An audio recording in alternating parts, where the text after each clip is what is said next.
उरणमध्ये मधुबन पट्ट्यावर आयोजित कवी संमेलनाला जिल्ह्यातून अनेक कवींनी हजेरी लावली। यावेळी टोल विरुद्ध एल्गार या विषयावर काव्य स्पर्धा घेण्यात आली। मधुबन पट्ट्याच्या माध्यमातून विविध समस्यांवर प्रत्येक महिन्याच्या 17 तारखेला अशा प्रकारचे उपक्रम राबवून जनजागृती करण्यात येते। बुधवारी झालेल्या काव्य स्पर्धेसाठी वस्ते अभ्यासक चैतन्य पाटील उपस्थित होते। चैतन्य पाटील यांनी मुंबई गोवा मार्गाचा पनवेल पासून गोव्यापर्यंत 29 दिवस आणि 490 किलोमीटरचा चालत प्रवास करून अभ्यास केला आणि प्रशासनाला याबाबत अहवाल सादर करून हा मार्ग पूर्ण करण्यासाठी साकडे घातले होते। आजही ते या विषयावर प्रशासनाकडे आग्रही आहेत। आपल्या सोबत आहेत चैतन्य पाटील। चैतन्य पाटील यांची ओळख जर दिली तर मुंबई गोवा महामार्ग हा चालत प्रवास करून त्याचा अभ्यास करून त्याच्यावरती मोठी पुस्तिका तयार केली आणि ती प्रशासनाला सादर केली, ज्यामुळे जो मुंबई गोवा महामार्ग आहे हा महामार्ग कुठेतरी सुधारेल अशी अपेक्षा होती आणि त्या अपेक्षेने त्यांनी हा प्रवास केलाय आणि त्या प्रवासातून शासनाचे डोळे उघडण्याचं काम केलंय। आणि असे चैतन्य पाटील आपल्यासोबत आहेत, त्यांच्याशी आपण चर्चा करूया।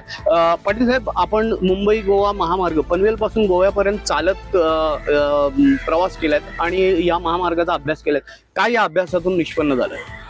सर, हा जो प्रवास करायचं कारण म्हणजे कारण की आजपर्यंत जे झालेले अपघात आहेत, सन 2000 जेव्हापासून आपला महामार्ग बनतोय तेव्हापासूनचे जे झालेले अपघात बघितला तर की प्रतिवर्षी जर बघितला तुम्ही आकडा तर हजारोंच्या संख्येने अपघात होतात आणि त्याच्यामध्ये शेकडो, म्हणजे रायगड जिल्ह्यामधले 2012चा आकडा बघितला तुम्ही तर 112 फक्त मुंबई गोवा महामार्गावरती। त्याच्यानंतर रत्नागिरीमध्ये तिथे जवळपास झाले 98 अशा काइंड ऑफ सिंधुदुर्गमध्ये आलं। मग फक्त एका पर्टिक्युलर महामार्गामध्ये जर एवढे अपघात होत असेल, एवढे लोकांचा मृत्यू होत असेल, मग जबाबदार कोण? कुठेतरी थांबलं पाहिजे।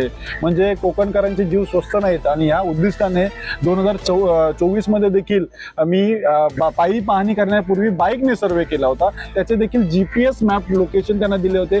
एक माझी क्वालिटी आहे, जर तुम्ही माझ्या पेजवरती बघितलं किंवा सोशल मीडियावरती जे मी टाकतो ना, ते विदिन 24 तासात ते 48 तासात, जास्तीत जास्त 72 तासात ही कामं ही जातात। काही टिकाऊ कामं केली जातात, काही तुकपट्टी देखील लावली जाते, कारण की जे आहे ते स्पष्ट सांगणं माझं कर्तव्य आहे। कारण की मग हे जे अपघात मला जेव्हा फोटोग्राफ दाखवायचे किंवा आपण पत्रकारिता जेव्हा विरेजी तुम्हाला माहिती आहे किंवा जेव्हा आपण दाखवल्यानंतर ते कुठेतरी शासन अरे बाबा ठीक आहे थांब थोडंसं करतो, एक कुठेतरी सहानुभूती दाखवण्याचं काम करतात, पण त्यांना माहिती ना हा किती कडवा कार्यकर्ता असेल। बरं, ते हे दिल्यानंतर मी त्याच्यानंतर ह्याच्यावरती जर कार्यवाही होत नसेल तर आम्ही आंदोलनाला बसलो साहेब, 4 दिवस उपाशी होतो। महाराष्ट्रातील पहिले मुख्यमंत्री असेल त्यांना यायला लावलं होतं रस्त्यावरती, बरेच मंत्र्यांचे दौरे करायला लावले ते, हे अगोदर घडत होतं का याचा विचार करा। हा प्रश्न जेव्हा जनतेपर्यंत की मी फक्त जेव्हा रील्स किंवा आता जसं सोशल मीडियाचा जमाना आहे तेव्हा आपण फक्त हा विषय 1 दिवसापुरता लावून नव्हतं धरत, तर गणपतीपुरता नव्हता लावून धरत, तर हा वर्षाचे 12ही महिने आम्ही त्याचं काम करत असायचो। नंदू असू दिंगे असू द्या, रस्त्यात मी मासे पकडायचो, दाखवायचो, एवढं मार्मिक पद्धतीने काम केलं का तर लोकांचे जीव वाचावे म्हणून। आणि याच्यासाठी जो अट्टास करत हा जो रस्ता सत्याग्रहाचा अहवाल शासनापर्यंत दिल्यानंतर मी तर बोलतोय ना, माझ्या पाठीमागे टीम लागली होती काही ठिकाणी, जे इमर्जन्सी खड्डे होते ना ते भरण्यासाठी, त्यांनी भरले देखील।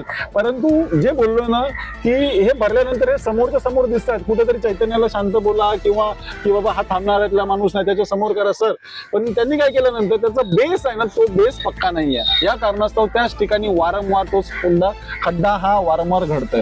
याच्यावरती शासनाने अभ्यास केला पाहिजे, धोरणात्मक विचार केला पाहिजे। प्रशासनाकडनं काय अपेक्षा आहे? प्रशासनाकडनं अपेक्षा ज्या तुम्ही बघताय आता सध्या FDAचं जे सुरू आहे, तुकाराम मुंडे साहेबांनी जो धडाका लावलाय, म्हणजे याच्या अगोदर जो मका साहेब याच्या अगोदर देखील तो प्रशासन ते देखील विभाग होता की नव्हता, पण आज या विभागामध्ये जेव्हा ते कार्यरत करायला आले, किती कार्यवाही केला, किती लोकांना त्यांनी माल जप्त केला, किती भेसळयुक्त कार्यावरती त्यांनी कार्यवाही केली, याचा अर्थ या अगोदर पण घडू शकत होता ना। लक्षात आलं का तुमच्या? म्हणजे एखादा जर कर्तव्यदक्ष अधिकारी ज्याला त्याच्या म्हणजे आगेना पिछे त्यांना देखील धमक्या आल्या, म्हणजे विचार करा एखादा अधिकारी असून देखील त्यांना जर अशा गोष्टी होत असतील, पण तरी देखील ते डरो मत किंवा आपण बोलतो संभाजी महाराजांना देखील त्यांनी सांगत होते की बाबा तू आमचा धर्म स्वीकार काय कर, पण तरी देखील त्यांनी नाही, आज एवढे वर्ष त्यांनी ते सहन केलं पण ते लढत राहिलं। हा विचार सर्व तरुणांनी घेतला पाहिजे।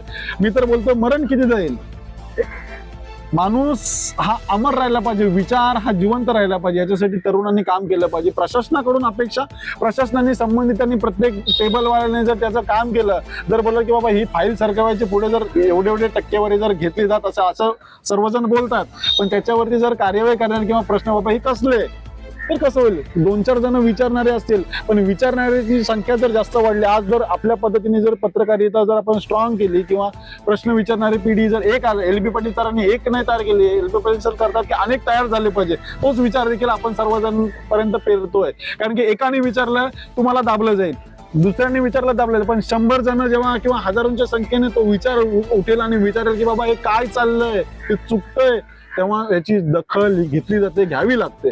जनाची नाही किंवा मनाची लाज म्हणून त्यांना हे करावे लागतं. म्हणून प्रशासनाला विनंती आहे की आमच्यासारख्या तरुणांना उद्योगधंदे किंवा त्यांचा संसार घरदार करण्यात व्यस्त ठेवलं पाहिजे. ते न करता आज जर समाजासाठी झटायची वेळ येते, म्हणजे तुमचं कार्य काय?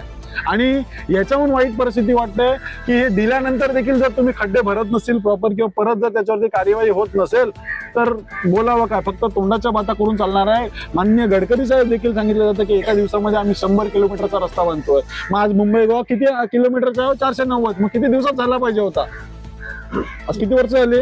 तर ह्या गोष्टी न होता साहेब काम करा, आम्ही तुमच्या सोबत आहोत, आम्ही देखील मतदान करतो, आम्ही देखील निवडून तुम्हाला साथ देतोय.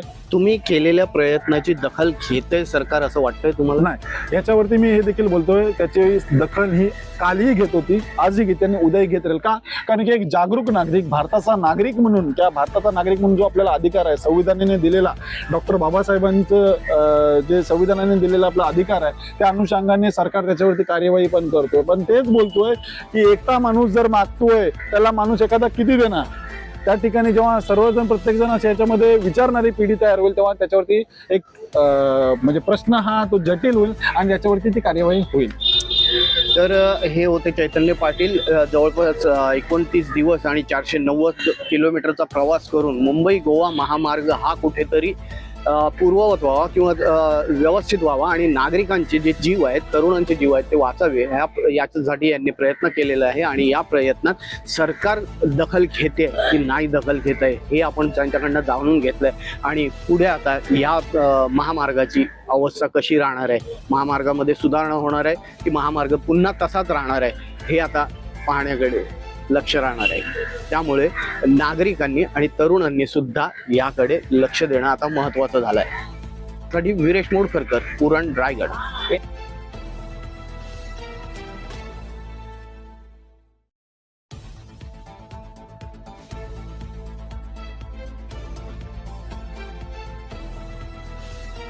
महाराष्ट्रातील सर्व जिल्ह्यातील ताज्या घडामोडी जाणून घेण्यासाठी नवराज्य चॅनलला सबस्क्राईब करा आणि दाबा बेल आयकॉन.